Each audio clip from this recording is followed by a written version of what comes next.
नमस्कार आणि आता सविस्तर वृत्त। आषाढी एकादशी निमित्त विठुरायाच्या दर्शनाच्या ओढीनं निघणारी पंढरीची वारी हे जगातलं 8वं आश्चर्य मानलं जातं। जातपात, गरीब श्रीमंत, लहान मोठा असा कसलाही भेदभाव न बाळगता विठ्ठल नामाचा गजर करत मैलोनमैल पायी जाणारी ही भक्त मंडळी हा जगभराच्या औत्सुक्याचा विषय झाली आहेत। दिवसेंदिवस वारीतल्या दिंड्या आणि वारकऱ्यांची संख्या वाढतच चालली आहे। साहजिकच या वारीचं व्यवस्थापन हाही कुतूहलाचा विषय बनला आहे।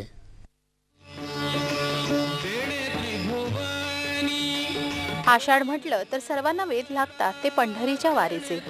विठू नामाचा गजर करत वारकरी पंढरीची वाट धरतात। गेली शेकडो वर्ष ही परंपरा नित्य नियमानं सुरू आहे। गावागावांमधून दिंड्या निघतात। या दिंड्यांची आपली एक परंपरा असते। ती परंपरा जोपासत दिंडी पंढरीची वाट धरते। दिंडीमध्ये विठ्ठल भक्त ना कोणत्या जातीचा असतो ना कुळाचा, त्याला फक्त ध्यास लागलेला असतो ते विठू माऊलीच्या दर्शनाचा। असं म्हणतात श्रद्धेमध्ये मोठी शक्ती असते। कदाचित ती शक्ती या दिंडीमध्ये सहभागी झालेल्या प्रत्येक वारकऱ्यामध्ये असते। काळ बदलला पण दिंड्यांचं स्वरूप मात्र कायमच आहे। या सहभागी होणाऱ्यांमध्ये दिवसेंदिवस वाढच होत आहे। अनेक उच्च शिक्षित तरुण तरुणी धनाढ्य लोक वाऱ्यांमध्ये स्वपण विसरून विठ्ठल भक्तीत न्हाऊन निघतात। कित्येक जण वारी काय आहे हे जाणून घेण्यासाठी यात सहभागी होतात। दिंडीचं महत्त्व, तिचं व्यवस्थापन हा सर्वांच्याच औत्सुक्याचा विषय आहे। एवढी मजल दर मजल पायी करत परमेश्वराच्या भेटीला निघालेला हा वारकरी त्याचं दर्शन न घेता फक्त मंदिराच्या कळसाचं दर्शन घेऊन माघारी फिरतो। तेव्हा वारीतल्या प्रत्येक वारकऱ्यात त्याला विठ्ठलाचं दर्शन होतं आणि तो मनोमन सुखावतो। पुढच्या वर्षी परत वारीत सहभागी होण्याचा संकल्प करत तो आपल्या घराकडे मार्गस्थ होतो। दिंडी परंपरा आणि दिंडीच्या व्यवस्थापन कौशल्याविषयी चर्चा करण्यासाठी दिंडी प्रमुख हरिभक्तपरायण सुभाष महाराज घाटगे आज आपल्या स्टुडिओमध्ये आले आहेत। महाराज नमस्कार। 9:30च्या बातम्यांमध्ये आपलं स्वागत। नमस्कार। आपण बघितलं की आषाढ महिना सुरू झाला की वारकऱ्याला ओढ लागते त्या विठुरायाची आणि तो मोठ्या भक्तिभावानं त्याची वाटचाल करत असतो, दिंडीमध्ये सहभागी होतो। तर ह्या ज्या दिंड्या आहेत त्यांची पार्श्वभूमी काय आहे, त्या केव्हापासून सुरू झाल्या? माऊली ज्ञानोबरायांनी पंढरपूरला पहिली दिंडी नेली। माझी या मनीची आवडी पंढरपुराने हिनगोडी। त्यानंतर तुकोबारायांनी त्या दिंडीला बऱ्यापैकी स्वरूप आणलं आणि खऱ्या अर्थाने दिंडीची परंपरा ही हैबत बाबा आरफळकरापासून चालू झाली। माऊलींच्या पादुका पहिल्या आरफळकरांनी पंढरपूरला पोचवल्या। त्यानंतर हळूहळू दिंडीचा विकास होत गेला, अनेक वारकरी त्यात सामील होत गेले आणि अशा प्रकारे ह्या दिंडीचं स्वरूप वाढत गेलं। बरं, पण मग आपण स्वतः या दिंडीकडे किंवा वारकरी संप्रदायाकडे कसे काय आकर्षित झाला? आपली सुरुवात केव्हापासून? माझी 4थी पिढी आहे। बरं, माझे वडील, माझे आजोबा, त्यांचे वडील हे वारकरी संप्रदायाचे पायक होते आणि लहान असल्यापासून म्हणजे मी अगदी लहान होतो, थोडं मला कळत होतं तेव्हापासून मी या दिंडीमध्ये सामील होतो। आता मी स्वतंत्र दिंडी इंचगिरी संप्रदाय गुरुभक्त सेवासूर्य किसन महाराज मंडळ या नावाने सातारा जिल्ह्यामधून कोळेवाडीमधून मी ही दिंडी पंढरपूरला घेऊन जातो। मग किती वर्षांची परंपरा आहे आपल्या या दिंडीची? ह्या दिंडीची परंपरा तशी फार ज्ञानोबरायापासून आहे परंपरा या दिंडीची। आणि मी या दिंडीमध्ये वयाच्या 7व्या वर्षापासून चालतो। बर, आपण बघतो की एकूणच संपूर्ण मोठा जथाचा जथा लाखो भाविक वारकरी हे पंढरपुराकडे मार्गस्थ होत असतात। तर अशा अनेक या ज्या दिंड्या असतात त्या एकत्र येतात आणि मग त्यांचं व्यवस्थापन कसं केलं जातं? व्यवस्थापन हे दिंडीचे प्रत्येक प्रमुख व्यवस्थापन करत असतात।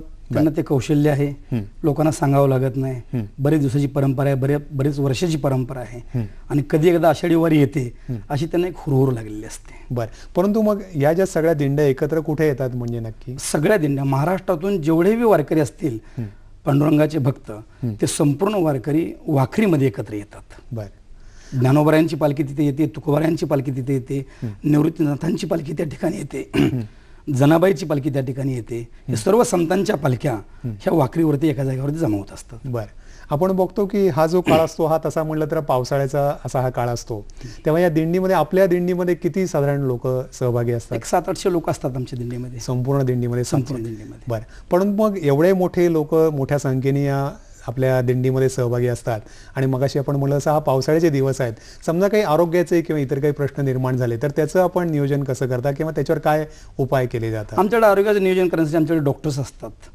सेवाभावी संस्था असतात, प्रत्येक मुक्कामाच्या वेळी येतात आणि आमच्याकडे एक लोकल मेडिसिन आम्ही ठेवत असतो आणि शक्यतो वारीवरती कोणी आजारी पडत नाही। ही आमची श्रद्धा आहे।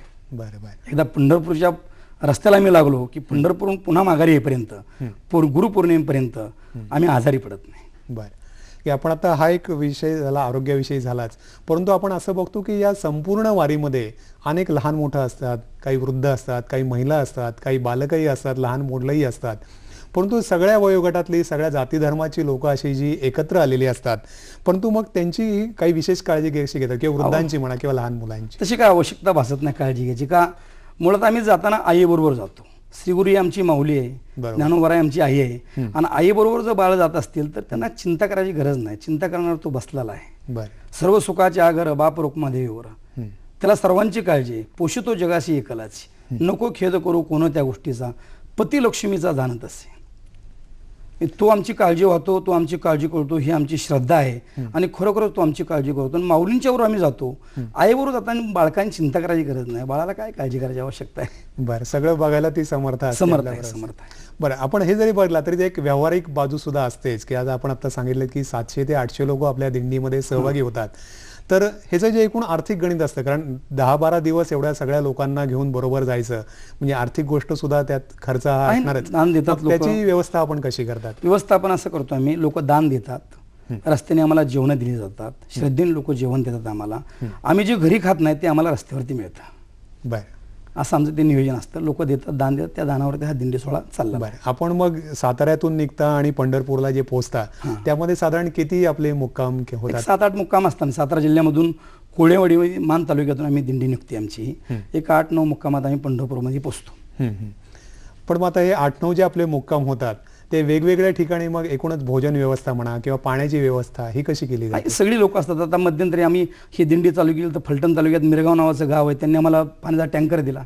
बरं. संपूर्ण नवीन टँकर आम्हाला देऊन टाकला. असे देणारे लोक आहेत भरपूर. काही अडचण येत नाही कुठली. पण रोज एक नवीन गाव वसवायचं, रोज नवीन गाव उठवायचं, अशी ती व्यवस्था असते.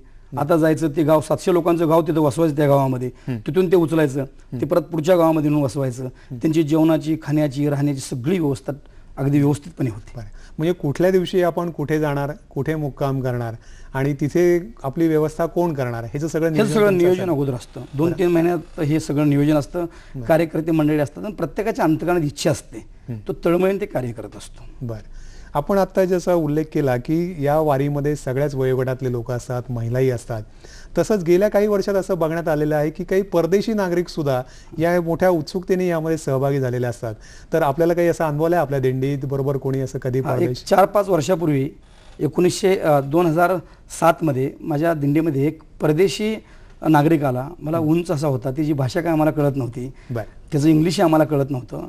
पण त्याने आमच्या टाळगाड्यामध्ये घेऊन 1.5 किलोमीटर आमच्या दिंडीमध्ये तो नाचला. म्हणजे आमचं एक असं वाटतं की त्यांचं एक रिसर्च असेल बाबा, एवढा मोठा समाज जातो, ह्याचं व्यवस्थापन कसं होतं, एवढी लोक शिस्तबद्ध पद्धतीने पंढरपूरपर्यंत जातात, ह्याच्या पाठीमाग कोणतं कारण असलं पाहिजे. म्हणजे विज्ञान युगामध्ये प्रगत झालेले हे परदेशी नागरिक पण आमच्या पांडुरंगाच्या पालखी सोहळ्यामध्ये अगदी मुक्तपणे नाचतात. होय का? बरं, आपण आता हे जे सांगितलंच की ती माऊली आहे ती सगळ्यांवर त्याचं लक्ष असतंच आणि कोणालाही काही त्रास होणार नाही याची काळजी ती माऊली तर नक्कीच घेत असेल. परंतु असे सुद्धा अनुभव येतात की जे खरा वारकरी असतो तो त्याच्या दिंडीबरोबर चालत असतो, त्याला फक्त हरिनामाचं तोंडी असतं आणि तो विठ्ठलाकडे मार्गक्रमण करत असतो. परंतु काही हौसे नवसे गवशे असेही असतात की काही ज्याला भुरटे चोऱ्या अशाही काही वेळा प्रकार होतात. तर यावर नियंत्रण ठेवण्यासाठी आपण काही विशेष व्यवस्था केलेली आहे? याच्यावरती नियंत्रण ठेवण्यासाठी विशेष व्यवस्था प्रत्येक दिंडीमध्ये असते, संरक्षण व्यवस्था असते. पण तरीसुद्धा व्यसनी लोक जेव्हा दिंडीमध्ये सामील होतात त्यावेळी पंढरपूरपर्यंत जाईपर्यंत त्यांचं मन पूर्णपणे परिवर्तन झालेलं असतं. अशी माझ्या दिंडीमध्ये बरीच लोक आहेत की व्यसनाधीन झालेली लोक आमच्याबरोबर आल्यानंतर त्यांनी व्यसन सोडलेले, व्यसनमुक्त झालेले आहेत. बरं बरं, म्हणजे त्या याच्यात नियंत्रण एकूणच त्या वातावरणाचा सगळा जो परिणाम होत असेल की त्यामुळे त्याचं मतपरिवर्तन सर्वांना म्हणजे इव्हन मुख्यमंत्री जर आले तर त्यांनाही चालायची इच्छा तयार होते, तेही थोडा वेळ चालतात त्या ठिकाणी. बरोबर आहे. आणि ही वर्षानुवर्ष चालत आलेली परंपरा आहे, त्याचाच एक तो प्रभाव असेल असं म्हणायला हरकत नाही. परंतु या सगळ्यामध्ये एक पोलीस बंदोबस्त कितपत असतो किंवा काही एकूणच तुमची जी दिंडी आहे त्याच्या जी लोक आहेत विशेषतः महिला आहेत किंवा लहान मुलं आहेत यांचं रक्षण होण्यासाठी काही व्यवस्था आपण करलेली असते?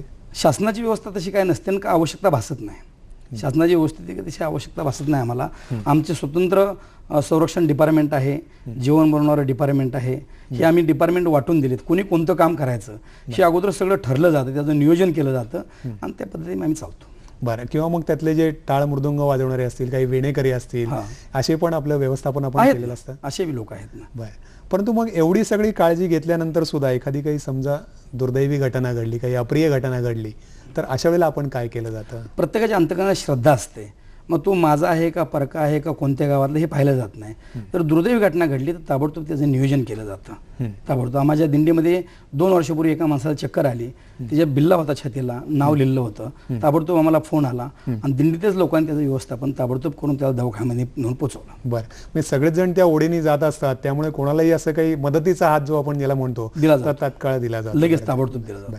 आपण आता इतके अनेक वर्ष आपण सांगताय लहानपणापासून आपण पंढरीची वारी करत आहात, तर पूर्वीची असलेली दिंडी आणि आत्ताचं त्याचं जे स्वरूप आहे त्यातली दिंडी, यातला महत्त्वाचा फरक आपल्याला काय जाणवतो? महत्त्वाचा फरक म्हणजे पहिला वारकरी अत्यंत गरीब होता. मी माझ्या वडिलांच्या बरोबर वारी केली तर वडिलांनी बांधून घेतलेली बाजरीची भाकरी आणि त्याच्यावरची चटणी आणि काय कापण्या वगैरे शंकरपाळ्या हा संपूर्ण साराजण त्यांनी बांधून घेतला. तो आम्ही पंढरपूरपर्यंत पुरवून खाल्ला. बरं, आता तसं नाही. आता दानशूर लोक निघाले, भरपूर लोक दान करणारे आहेत. आम्ही घरी जे खात नाही ते आम्हाला रस्त्याने खायला मिळतं. हा फरक आहे. वाहनाची व्यवस्था नव्हती पूर्वी, बैलगाडीने प्रवास केला जायचा. मी माझ्या वडिलांच्यावर बैलगाडीने प्रवास केलेला आहे. पण आता वाहनं वगैरे वाहनाच्या सुविधा आहेत. आता माझ्या दिंडीबरोबर 2-4 ट्रक असतात, पाण्याचे टँकर असतात.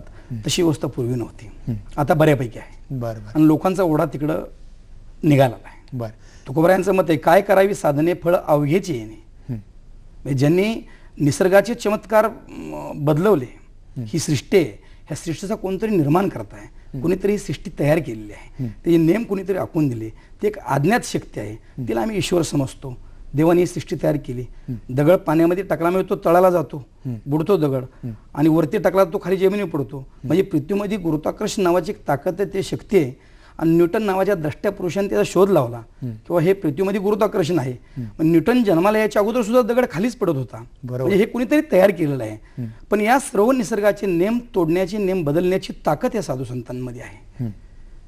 म्हणजे जसं ज्ञानोबारायांनी भिंत चालविली जडे भिंती हरली चांगल्याची भ्रांती, महाराज सांगतात. किंवा तुकोबरायांनी जळी दगडासहित वया जैशा तारिलेला या, दगड पाण्यामध्ये बुडलाला वरती येऊ शकत नाही, तुकोबरायांनी वरती आणला. बरं, निर्जीव असणारी भिंत चालू शकत नाही, माझ्या ज्ञानोबारायांनी ती चालवली. बरं, नंदी दगडाचा खाऊ शकत नाही, पण नाथांनी नंदीला सुद्धा गवत चारलं.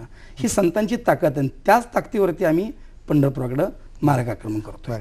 मला वाटतं आपण हे जे आता जे सांगितलं त्यावेळी आमच्या सगळ्याच प्रेक्षकांना नक्कीच हे उद्बोधक वाटलं असेल, आणि एकूणच संपूर्ण या दिंडीची कशी व्यवस्था केली जाते याबद्दल मनात अनेकांच्या कुतूहल असतं, ते आपण आज इथे येऊन आम्हाला सांगितलं. त्याबद्दल सह्याद्री वाहिनीच्या वतीने आपले मनपूर्वक आभार. धन्यवाद. याबरोबरच हे बातमीपत्र संपलं. पुन्हा भेटूया उद्या सकाळी 8:30 वाजता सह्याद्री प्रादेशिक वाहिनीवर. नमस्कार.